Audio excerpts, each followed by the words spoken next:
अज्ञानतिमिरन्धस्य ज्ञानाञ्जनशलाकया चक्षुरुन्मीलितं येन तस्मै श्रीगुरवे नमः। हरे कृष्ण कृष्ण कृष्ण हरे हरे, हरे राम राम राम हरे हरे। सर्वप्रथमस्मद्यो गुरुपाद पद्मनितला प्रविष्टं विष्णुपादष्टोत्तरशतस्य श्रीमद्भक्तिवेदांत पूज्यपाद श्री गुरुदेव नारायण स्वयं गुरु महाराज जी चरण कमल में अनंत कोटि साष्टांग दंडवत प्रणाम करते हुए तो प्राय प्रार्थना करते हुए हम लोग श्रील गुरु वैष्णव की चरणाश्रय होकर श्रीमद् भगवद गीता हरिकथा श्रवण करेंगे। पितामह भीष्म सामर्थ्यवान एवं तेजस्वी पुरुष भी थे। सामर्थ्यवान तेजस्वी पुरुष भी कभी धर्म की मर्यादा का उल्लंघन करते हुए देखे जाने पर भी सर्वथा दोष मुक्त है। जैसे हम लोग श्रवण किया, अग्नि और सूर्य सर्वभुक होने पर भी वे स्वयं पवित्र ही रहते हैं। यदि कोई प्रश्न करे कि तेजस्वी पितामह भीष्म कौरवों का पक्ष ग्रहण कर पांडवों से युद्ध कर रहे हैं, इसमें भले ही कोई अन्याय की बात नहीं है, किंतु भगवान श्री कृष्ण के परम भक्त होकर की भी उन्होंने अपने आराध्य देव के श्री अंग को अपने तीक्ष्ण बाणों से क्यों छलनी कर दिया? क्या यह उनकी भक्ति का लक्षण है? यह प्रश्न हुआ। इसके उत्तर में यह कहा जाता है कि या कहा जा सकता है कि भगवान श्री कृष्ण ने अपने परम भक्त महादेव शंकर द्वारा असुरों को मोहित कराने के लिए वेद विरुद्ध प्रच्छन्न बौद्धवाद मायावाद का प्रचार करवाया। बौद्धवाद का और मायावाद ये दोनों का ही प्रचार कराया भगवान श्री कृष्ण। ऊपर से यह भक्ति नहीं दिखने पर भी परमार्थ दृष्टि से भक्ति ही है। परमार्थ दृष्टि से देखेंगे तो भक्ति है, क्योंकि असुरों को मोहित करने के लिए उन्होंने भगवान की आज्ञा का पालन मात्र किया था। दूसरी बात, जिस प्रकार इन परम भक्त शंकर ने बाणा असुर का पक्ष लेकर स्वयं भगवान श्री कृष्ण से युद्ध किया था, उसी प्रकार पितामह भीष्म ने कौरवों का पक्ष लेकर भगवान श्री कृष्ण से युद्ध किया। तो इससे भक्ति की हानि नहीं हुई? यह प्रश्न है। क्या भक्ति की हानि नहीं हुई? तीसरी बात, भगवान श्री कृष्ण भूभार हरण के लिए महाभारत युद्ध में आसुरी भक्तियों का ध्वंस कर धर्म की प्रतिष्ठा करना चाहते थे। यदि पितामह भीष्म एवं गुरु द्रोण आचार्य विपक्ष की सहायता नहीं करते तो महाभारत युद्ध कदापि संभव नहीं होता। पितामह भीष्म और आचार्य गुरु द्रोण ये दोनों यदि कौरवों का पक्ष से युद्ध नहीं करते तो ये महाभारत नहीं होता। इसलिए सर्वज्ञ भगवान श्री कृष्ण ने स्वेच्छावश अपनी योग माया का आश्रय लेकर भीष्म के हृदय में विरोधी पक्ष से युद्ध करने की प्रेरणा दी थी। इसलिए पितामह भीष्म ने कौरव का पक्ष लेकर भगवान श्री कृष्ण के प्रति संपादित की थी, भगवान श्री कृष्ण की प्रीति संपादित की थी। भगवान के प्रीति हेतु कौरवों का पक्ष लेकर युद्ध किए थे, यह भगवान का इच्छा था। चौथी बात यह है कि श्रील जीव गोस्वामी पाद जी ने श्रीमद् भागवत महापुराण के एक श्लोक की टीका में यह भावना व्यक्त किया है कि महाभारत युद्ध में भगवान श्री कृष्ण की इच्छा से पितामह भीष्म के हृदय में आसुरिक वृत्ति का प्रवेश होता था, जिससे तादात्म्य होकर पितामह भीष्म कृष्ण के प्रति तीक्ष्ण बाणों का प्रयोग करते थे। अन्यथा पितामह भीष्म जैसे शुद्ध भक्त के लिए ऐसा करना असंभव हो जाता। पितामह भीष्म कभी नहीं कर सकते थे ऐसा काम। कैसे कौन व्यक्ति अपना आराध्य भगवान को बाण चला सकता है, तीक्ष्ण बाणों से प्रहार कर सकता है? कदापि नहीं कर सकता वो व्यक्ति। यह तो भगवान की इच्छा, उनकी योग माया मुपाश्रित योग माया का आश्रय से ही सब कार्य हो रहा है। और पांचवी बात यह है कि परम भक्त पितामह भीष्म साधारण साधक भक्तों को शिक्षा दे रहे थे। शिक्षा दे रहे हैं कि यह शिक्षा दे रहे थे कि मुझ जैसा, मतलब मेरा जैसा भक्त भी यदि विषय का अन्न जल ग्रहण करे, मेरा जैसे भक्त भी यदि ऐसे अधर्म रूपी अन्न जल विषयों का, जो अधर्म है वो तो विषय है, तो ऐसे विषयों का अन्न जल ग्रहण करे और उसका संग करे तो उसकी बुद्धि विकृत हो जाती है। उसका बुद्धि कभी भी शुद्ध नहीं रहेगा, हमेशा विकृत रहेगा। इसलिए शास्त्रों में कहा गया है विषयीर अन्न खाइले होय मन मलिन। विषयी का अन्न खाने से मन जो है मलिन हो जाता है। इसका उदाहरण एक है, श्रीधाम जगन्नाथपुरी में एक भगवान श्री कृष्ण के अनन्य भक्त थे, अखंड ब्रह्मचारी, तेजस्वी, प्रतापी और सभी शास्त्र वेदों में निपुण थे। वो भजनानंदी थे, बहुत अच्छे भजन करते थे। ब्राह्मण कुल में उत्पन्न वह भक्त एक दिन रात को सोया हुआ था। उन्हें एक स्वप्न आया कि राधा गोविंद बोल रहे हैं कि आओ मेरा प्रसाद ग्रहण करो। तो उनकी अभिलाषा जगी, तो उन्होंने बोले कि हाय मेरा ठाकुर जी स्वयं मुझे बुला रहे हैं अपना प्रसाद, अपना उच्चिष्ट देने के लिए। वाह, मेरे जैसे भाग्यवान और कौन हो सकता है। जैसे ही नींद खुली तो सीधे वहाँ से पुरी से पैदल यात्रा करते हुए श्रीधाम वृंदावन आ पहुँचे और वृंदावन में आकर के श्री राधा गोविंद जी के छानबीन करने लगे, कहाँ मंदिर है, सर्वत्र पूछने लगे। सभी लोगों को पूछे, पूछताछ किए। तब उस समय मुगलों का समय था और मुगलों के कारण राजा मान सिंह ने राधा गोविंद, राधा गोपीनाथ, राधा मदन मोहन इनको जयपुर ले गए थे। तो बाद में मदन मोहन जी करौली चले गए और राधा गोविंद गोपीनाथ जयपुर में रह गए।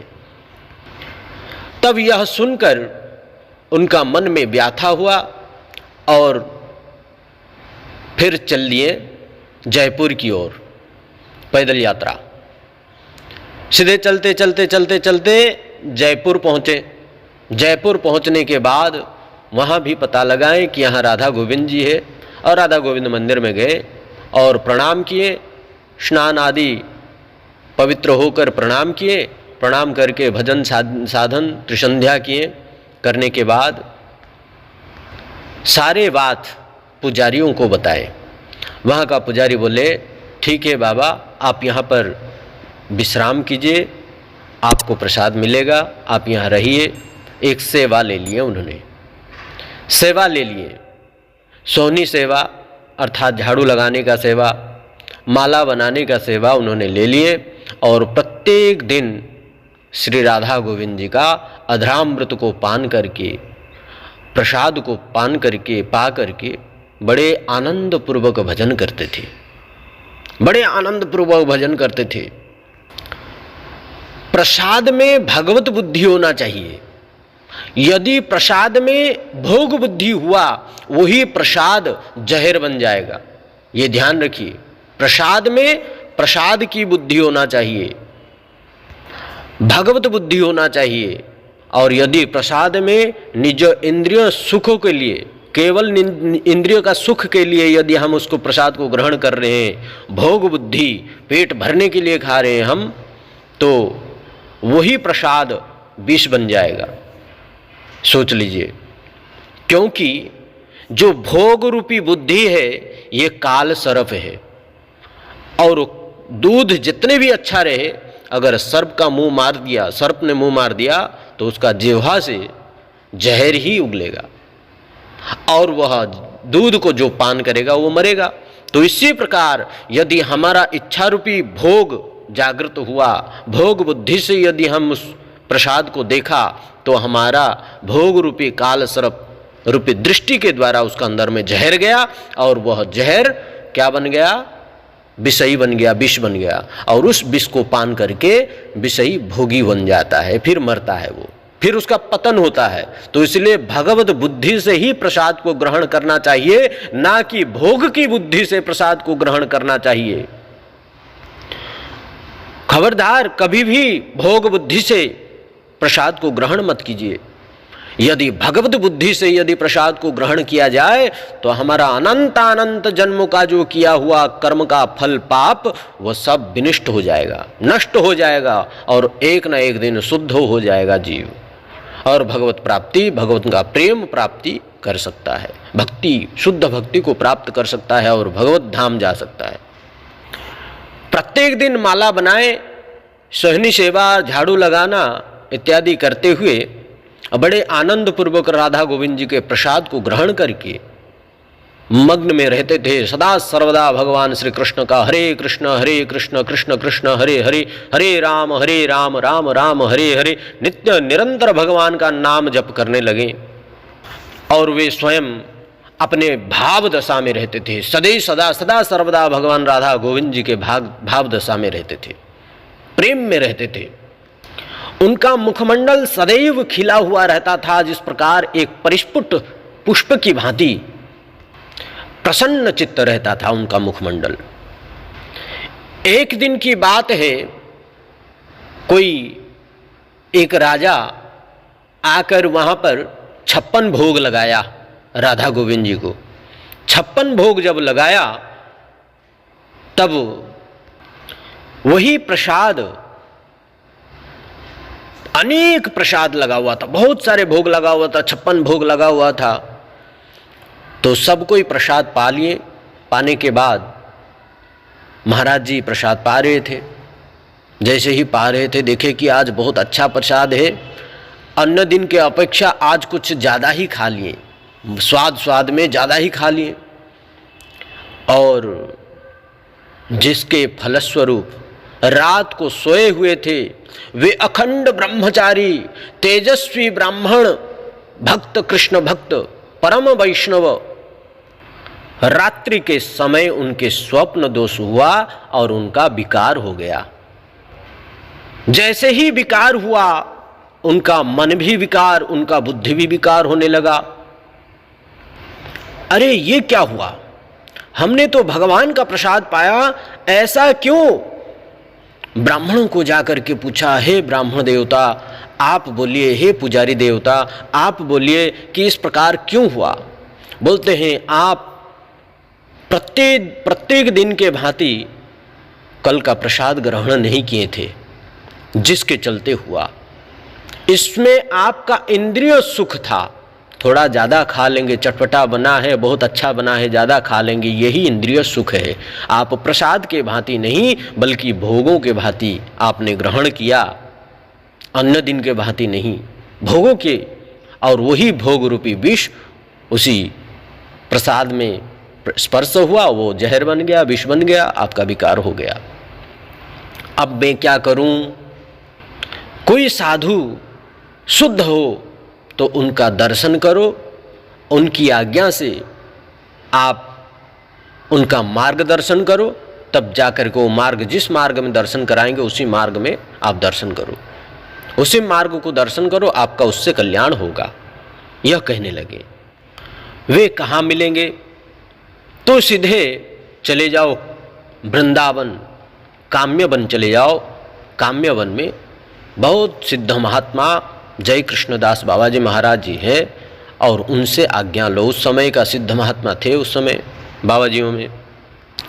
तो उनके पास में गए, सारे बात बताएं, तो बोलते हैं कि कैसे होगा मेरा यह, क्या मैं भगवत प्राप्ति नहीं कर सकते और भगवत प्राप्ति कैसे करेंगे?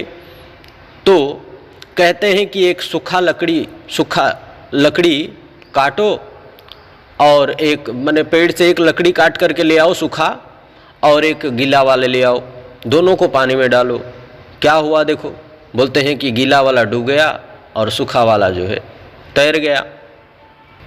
ठीक उसी प्रकार इस शरीर को तपाओ, इस शरीर के द्वारा तुम तप करो। कैसे? निरंतर भगवान का भजन करो, और माधुकरी में से एक रोटी ग्रहण करो, और प्रत्येक दिन भजन करो। एक आसन एकांतिक वास करके प्रत्येक दिन, और साधु संग करो। उनके आदेशानुसार में पावन सरोवर में प्रत्येक दिन स्नान करना, और पावन सरोवर के बीच निकट रहकर एक कुटिया, छोटा सा कुटिया बनाकर उसी में रहकर भजन करने लगे। और प्रत्येक दिन ब्रजवासियों के घर से जाते थे, टुकड़ा मांग करके ले आते थे, एक टुकड़ी खाते थे, एक रख देते थे, और नित्य निरंतर भजन करते थे। भजन करते करते जब बाह्य अवस्था में आते थे, तब उनको भूख लगा तो उसी को खा लेते थे। जब समाप्त हो जाता था फिर जाते थे भिक्षा करे। तो प्रत्येक दिन जाते थे भिक्षा लेकर के आते थे और पाते थे, और ऐसे करते करते वृद्ध हो गए। शरीर में केवल हड्डियां बच गया, मांस तो बिल्कुल है ही नहीं शरीर में। आँखों का दृष्टि चले गया, चल नहीं पा रहे थे।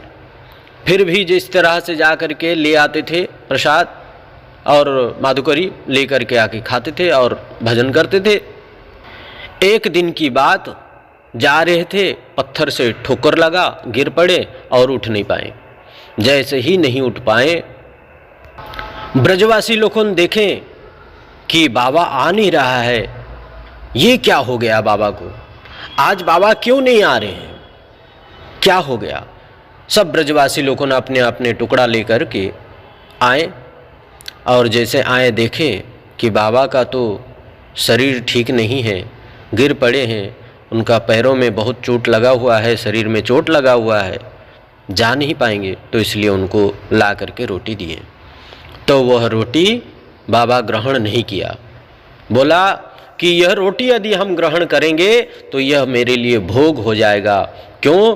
क्योंकि मेरे लिए आप लोग लेकर के आए हैं, मैं आपका घर जाना चाहिए था, आप मेरे लिए लेकर के आए हैं, तो इसलिए आज मैं अक्षम हो गया, चल नहीं पाया, सक्षम नहीं है, तो इसलिए आप लोग लेकर के आया, और हम बैठे बैठे इसको ग्रहण करूँगा ना, ये मेरे लिए भोग हो जाएगा, ये कदापि नहीं कर सकता मैं। तो फिर बोलते हैं जिसने गिराया हो उसने रोटी खिलाएगा, हमें क्या चिंता करना है। रोटी वापस कर दिए और निरंतर भजन करने लगे, भजन करने लगे, भजन करने लगे।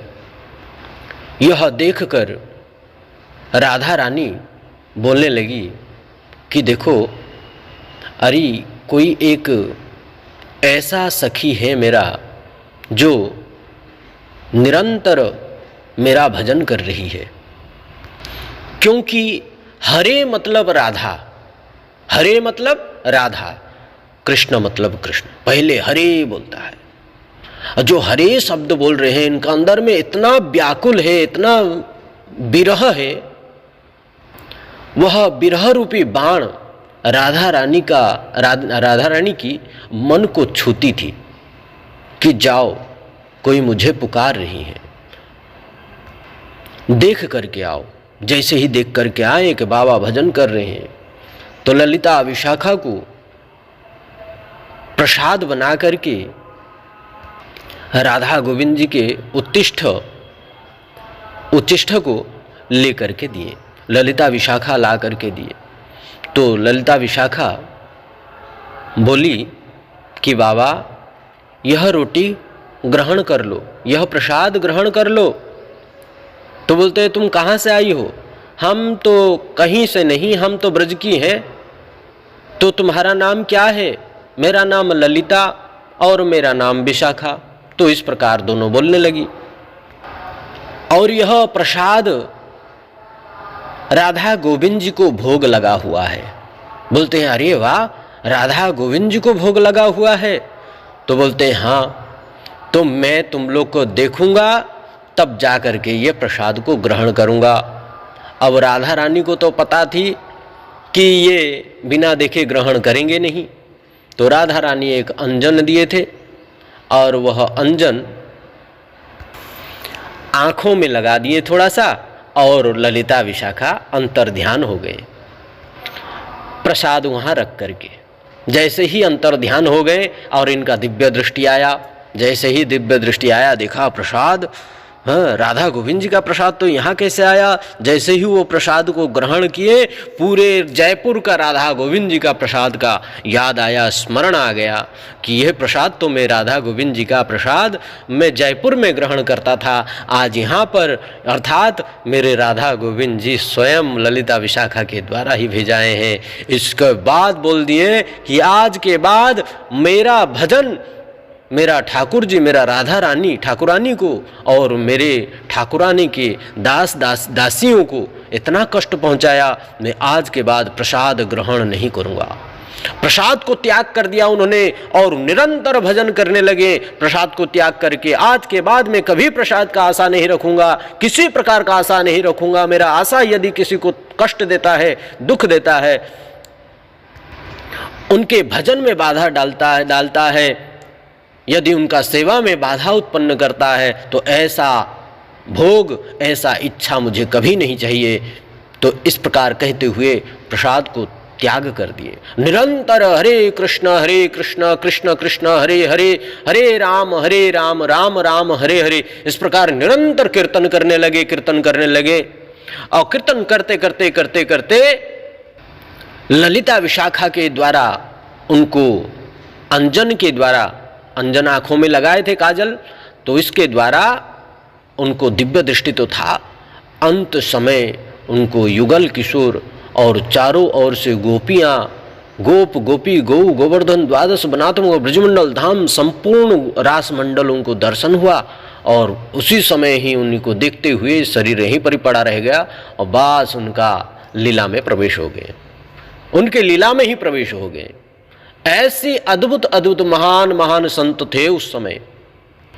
तो कहने की तात्पर्य यह है, विषय की अन्न खाने से, विषयों का अन्न खाने से तो मन किस प्रकार विकार होता है, इससे देखा जाता है, इससे समझना चाहिए।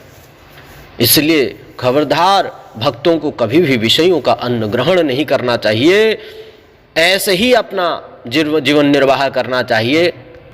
उस अन्न और जल के बिना अपना प्राण को त्याग कर दो, ये ही और अच्छा है, उससे बहुत अच्छा है।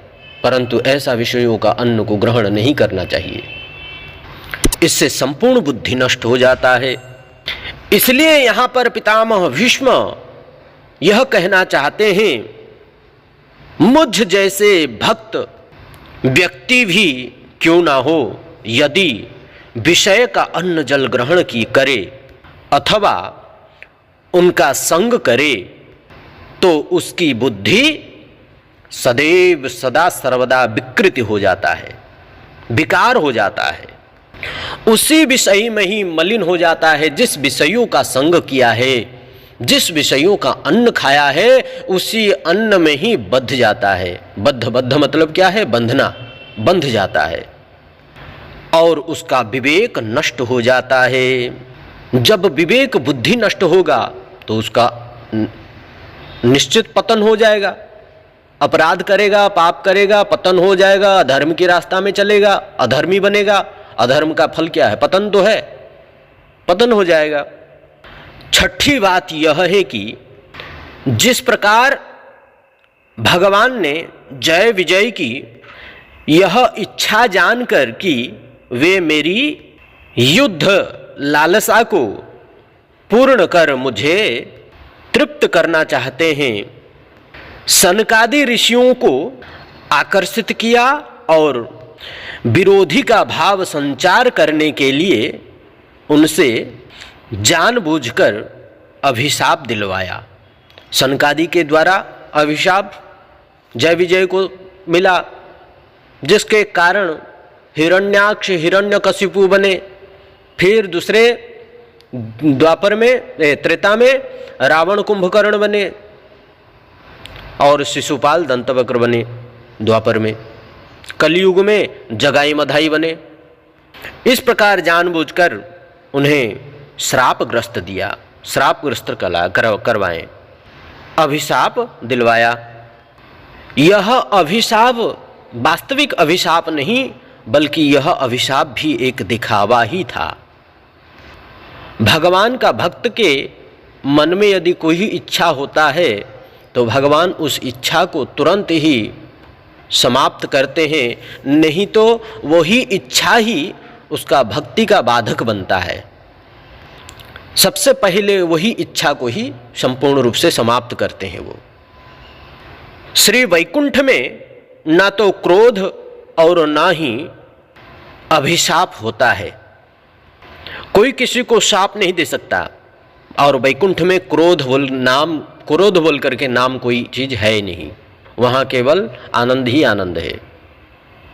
अतः भगवान की प्रीति विधान के लिए उन्होंने स्वयं ही विरोधी भाव की याचना की थी।